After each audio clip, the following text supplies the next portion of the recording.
இனி பாவம் செய்யாத என்று நல்ல ஆலோசனை கொடுத்து என்னோடு இணைந்து உறவாடி என்னை போடுகிற பாவிகளை ரட்சிக்க எனக்கு கிருபையும் ஆவியும் தந்து நடத்துகிறார்.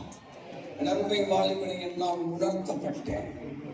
குப்பை தொட்டில சாப்பிட்டவன் தான், அப்பா அம்மா இல்லாத பாசத்துல இல்லாம வளர்ந்து வந்தான். ஆனா என் வாழ்க்கையில அந்த உணர்ச்சிகள் தூரம் போன பிறகு எங்கேயோ ஒரு பெரிய பேரான வந்து என்னை ஆளுகை செய்ய ஆரம்பித்தது. I became a new man. ரொம்ப சந்தோஷமா இருந்துச்சு. குடிக்காம நம்ம இருக்கவே மாட்டோம்டா. குடிக்காம பல மாதங்கள் ஆயிடுச்சு.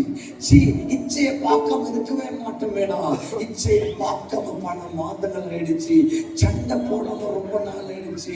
பொறாம கெட்ட வார்த்தையில ரொம்ப புதுசா இருந்துச்சு. அதே டைம்ல சாப்பாடு இல்ல, சட்டை இல்ல, சாப்பாடு இல்லைன்னு அழுத, சட்டை இல்லைன்னு அழுத. அப்படியே சேஞ்ச் ஆயிட்டு பாவம் இருக்க கூடாது ஆண்டவரே, பரிசுத்தத்துக்காக அழ ஆரம்பிச்சேன், ஆத்மா பாவத்துக்காக அழ ஆரம்பிச்சேன், இயேசுவின் அன்புக்காக அழ ஆரம்பித்தேன்.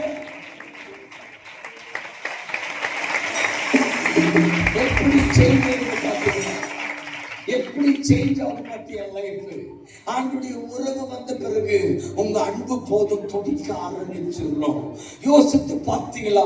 என்னன்னா குப்பை தொட்டில சாப்பிட்டவன், தமிழ் எழுத படிக்க வராதவன், தமிழ் பிரசங்கம் பண்றான், ஒண்ணுத்துக்குமே பிரயோஜனம் இல்லாதவன்.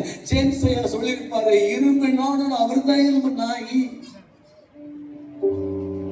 ஒன்றுத்துக்கும் பிரயோஜனம் இல்லாம உட்கார்ந்து கொண்ட எல்லாருமே இங்க கனப்படுத்தப்பட்ட எல்லா ஊழியக்காரர்கள் யோசித்து பார்த்தீங்களா? உணர்ச்சிக்காக தான் ஏங்கினோம், பொண்ணின் அன்புக்காக ஏங்கினோம். ஏதோ ஒரு பையன் கிடைக்க மாட்டானா அவன் லைஃப்ல, இது இல்ல தங்கச்சி டார்கெட், தங்கச்சி இது இல்ல, இதெல்லாம் அவனுக்கு வர யோசனை. உன் வாழ்க்கையில ஒரு பெரிய நோக்கம் தெரியுமா?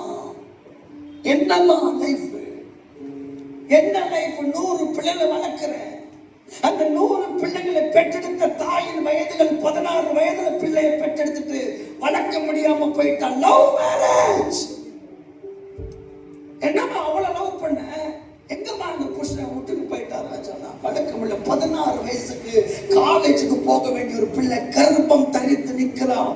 நான் பழைய காலத்தை பத்தி பேசல, இன்னைக்கு படித்த முட்டாள்கள். படிப்பு என்ன கத்து கொடுத்துவா? படிப்பு. காலேஜுக்கு போற பொம்பளை கல்யாணம் பண்ணிக்கிது, பொம்பளை சுத்துது, பிரைடு வாக்கின்றான். ஆம்பளை பொம்பளைய காப்பாத்த நினைச்சா இப்ப பொம்பளைய காப்பாத்த வேண்டிய சூழ்நிலைக்கு நாங்க தள்ளப்பட்டிருக்கிறோம். தம்பி, அவன் நினைக்கிறா, நீ நினைக்கிறியா? என்ன தங்கச்சி, படிச்சோம், வேலைக்கு போனோம், லைஃப் செட்டில், அவ்வளவுதான் கிறிஸ்தவம், அவ்வளவுதான். நான் தேவனுக்கு ஒண்ணவே இல்லையா? தேவனுக்காக வாழ்ற ஆசை இல்லையா? தேவனுக்காக துடிக்கிற ஆசை இல்லையா? தேவனை அதுக்காக தெரிந்து கொள்ள ஒண்ணுமே இல்லையா? இயேசுவை அறியாத மக்களுக்கு இருக்கிற உணர்ச்சிகள் உனக்குள்ள வரக்கூடாது தம்பி. 21 வயசுல ஆண்டு வரும்போது என்னவோ நடக்க ஆரம்பிச்சிச்சியா? என்னவோ ஒரு மாற்றம் வர ஆரம்பிச்சிச்சு. இப்படி எல்லாம் கூட்டம் வரும்போதெல்லாம் என்னை யாரும் கூப்பிட மாட்டாங்க. பின்னாடி உட்காந்து பாடல் பாட ஆசைப்படுவேன். முதல் முறையா பாடல் புதுசா கேட்கல, சந்தோஷம் பொம்முதலை கேட்கல, ஏதோ பாட்டை கேட்கல, ரொம்ப சந்தோஷமா அப்படியே உட்காந்துக்குவோம். அவ்வளோ ஆசையா இருக்கும். பைபிள் அவ்வளோ ஆசையா இருக்கும்.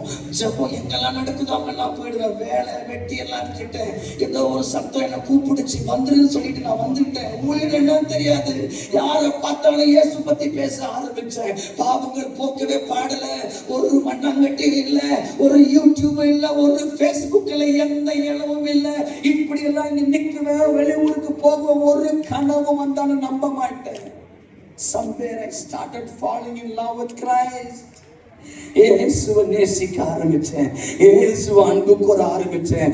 காரணம் ஒண்ணுதான், எவனும் கொடுக்காத ஒரு உணர்வு, யாருக்கிட்ட பெற்றுக்கொள்ளாத ஒரு தைரிக அன்பை, யாருமே செலுத்த முடியாத ஒரு காரியத்தை என் ராஜா செலுத்தினார். கையை தட்டி இயேசுவுக்கு.